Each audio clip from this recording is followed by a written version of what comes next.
So the movie A Big Bold Beautiful Journey got some terrible reviews, but if you understand what it's trying to do, I think it stands out as something incredible. When we first meet David and Sarah, we can tell something is missing in their lives, that they are jaded, broken, and just stepping through the motions. But then, when David walks in to get a car from this bizarre rental agency, the thick accented woman behind the desk has his headshot, has a spotlight on him, and has a camera set up like an audition, and to this David is confused because he tells her, wait, no, there's a misunderstanding here, I'm not an actor. And to this the lady straightens up, drops her accent, and tells him, well, we all act. We all perform in our lives, and that isn't necessarily a bad thing, because sometimes there are deeper truths uncovered when choosing to perform differently. Now, David mostly dismisses this as extremely bizarre, but then when the car's enchanted GPS tells him to pick up Sarah and their journey begins, they find themselves stopping before several doors along the road. And each time they step through, they enter a different scene from their pasts, and they are asked to perform, this time, differently. Sarah is sent to the hospital to visit the dying mother she didn't visit in life. David is thrown back into his school play to confront the then love of his life. And Sarah, as a child, spends a perfect night with her mother as David steps into the role of his father, consoling his son after his first heartbreak.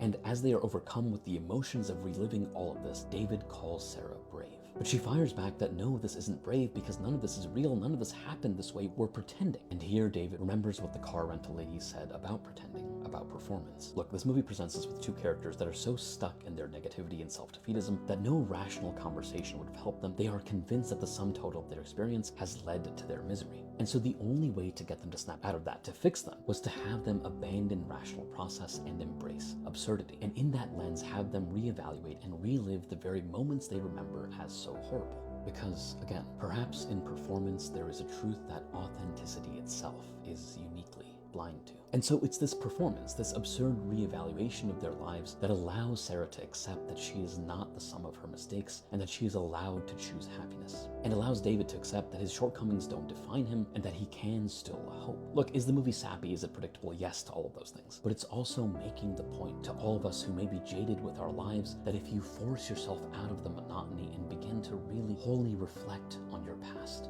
what you'll find there, even through the pain, might just be something beautiful. But I know most people who watch this movie probably disagree with this take, so let me know your thoughts below, and don't forget to follow.